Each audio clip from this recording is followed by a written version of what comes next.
നമ്മൾ ജോഷിലയിലേക്ക് വയനാട്ടിലേക്ക് പോവുകയാണ്. നോക്കാം വയനാട്ടിലെ മഴയുടെ സാഹചര്യം എന്താണെന്ന്.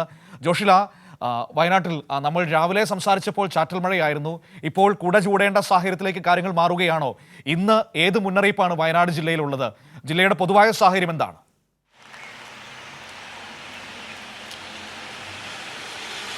മനു, ഇന്ന് ഓറഞ്ച് അലേർട്ടാണ് വയനാട് ജില്ലയിൽ. എന്നാൽ പോലും ഇന്നലെയുള്ള ഒരു കാലാവസ്ഥയിൽ നിന്ന്, കഴിഞ്ഞ 2 ദിവസങ്ങളായി റെഡ് അലേർട്ട് ആയിരുന്നു. ആ ഒരു കാലാവസ്ഥയിൽ നിന്ന് വലിയ മാറ്റമൊന്നും ഉണ്ടായിട്ടില്ല എന്നുള്ളതാണ് നമുക്ക് മനസ്സിലാക്കാൻ കഴിയുന്നത്. മഴയുടെ ഒരു സാഹചര്യം അങ്ങനെയാണ്. ഞാൻ നേരത്തെ സംസാരിക്കുമ്പോൾ ഈ ഒരു സാഹചര്യത്തിലായിരുന്നില്ല. ചാറ്റൽ മഴ തുടങ്ങിയതേ ഉണ്ടായിരുന്നുള്ളൂ.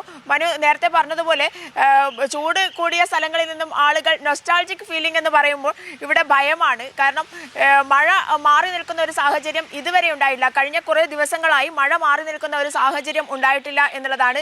വെയിൽ കാണുക ഏറ്റവും അപൂർവമായി മാത്രമല്ല നല്ല തണുപ്പും നല്ല കാറ്റും അടക്കം മഴയോടൊപ്പം വരുന്നു എന്നുള്ളത് തന്നെ ഒരു ആശങ്കയുണർത്തുന്ന ഒരു സാഹചര്യം കാലാവസ്ഥയാണ് ഇപ്പോൾ വയനാടിനെ സംബന്ധിച്ചിടത്തോളം ഉള്ളത്. എന്നാൽ ഇന്ന് ഓറഞ്ച് അലേർട്ടാണ്.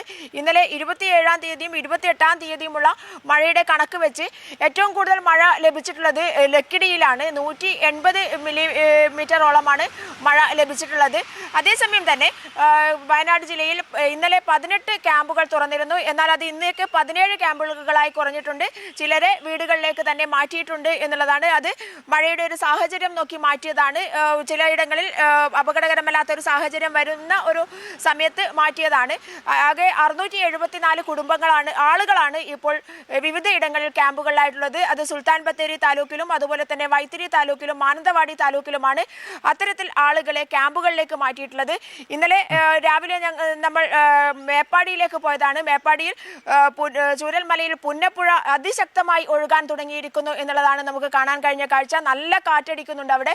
അത് ഇന്നും ഏകദേശം ഈ ഒരു കാലാവസ്ഥയിൽ, കൽപ്പറ്റയിൽ ഈ ഒരു കാലാവസ്ഥയാണെങ്കിൽ അവിടെയും ഈ ഒരു കാലാവസ്ഥ തന്നെയായിരിക്കും തുടരുക എന്നുള്ളതാണ്. എന്നാൽ ജില്ലാ ദുരന്ത നിവാരണ അതോറിറ്റി എല്ലാ ക്രമീകരണങ്ങളും വയനാട് ജില്ലയെ സംബന്ധിച്ചിടത്തോളം സ്വീകരിച്ചിട്ടുണ്ട് എന്നുള്ളതാണ്. ഇന്നലെ NDRF സംഘം കഴിഞ്ഞ 24-ാം തീയതി NDRF സംഘത്തിനെ സംസ്ഥാന സർക്കാരിൻ്റെ ആവശ്യപ്രകാരം വയനാട് ജില്ലയിൽ ക്രമീകരിച്ചിട്ടുണ്ട്. NDRF സംഘം മുഖ്യമന്ത്രിയുടെ നിർദ്ദേശപ്രകാരം ഇന്നലെ ചൂരൽമല സന്ദർശിക്കുകയുണ്ടായി. ചൂരൽമലയിലെ അതുപോലെ തന്നെ മേപ്പാടി പഞ്ചായത്തിലെയും സ്ഥിതിഗതികൾ വിലയിരുത്തുകയുണ്ടായി. ആ സ്ഥിതിഗതികൾ വിലയിരുത്തിയ ശേഷം അവർ നമ്മളോട് പങ്കുവച്ച കാര്യം, അവിടെ വലിയൊരു പ്രശ്നത്തിലേക്ക് നീങ്ങുകയാണെങ്കിൽ ഉടൻ തന്നെ സേനയെ വിന്യസിക്കാനുള്ള എല്ലാ നടപടികളും ആരംഭിക്കും എന്നുള്ളതാണ്. ഇപ്പോൾ നിലവിലത്തെ സാഹചര്യത്തിൽ ചൂരൽമലയുടെ 29 കുടുംബങ്ങൾ ഒരു ഭാഗത്ത് താമസിക്കുന്നുണ്ട്. ആ കുടുംബങ്ങളുടെ താമസിക്കുന്ന ഭാഗത്തൊക്കെ തന്നെ അവർ സന്ദർശനം നടത്തിയതാണ്. ഏത് നിമിഷവും എന്ത് ആവശ്യമുണ്ടെങ്കിലും പെട്ടെന്ന് വരാവുന്ന രീതിയിൽ, അല്ലെങ്കിൽ എല്ലാ സജ്ജീകരണങ്ങളും ഒരുക്കിക്കൊണ്ട്, സുരക്ഷ മുൻനിർത്തിയുള്ള എല്ലാ സജ്ജീകരണങ്ങളും ഒരുക്കിക്കൊണ്ട് തന്നെയാണ് വന്നിരിക്കുന്നത് എന്നുള്ളതാണ് അവർ നമ്മളോട് പങ്കുവച്ച കാര്യം. അതുപോലെ തന്നെ 274 ഹെക്ടറിലധികം കൃഷി നശിക്കുന്ന ഒരു സാഹചര്യം ഈ ഒരു 2-3 ദിവസങ്ങളിലായിട്ട് ഉണ്ടായിട്ടുണ്ട്. 13 വീടുകൾ ഭാഗികമായി തകർന്നിട്ടുണ്ട്. അതിൽ ഒരു വീട് പൂർണ്ണമായും തകർന്നിട്ടുണ്ട് എന്നുള്ളതാണ് ഇന്നലെ വരെയുള്ള കണക്കുകൾ. ഇനിയുള്ള കണക്കുകൾ, പുതിയ കണക്കുകൾ എടുക്കേണ്ടതുണ്ട്. എന്തായാലും വയനാടിനെ സംബന്ധിച്ചിടത്തോളം മഴ അത്ര സുഖകരമല്ല.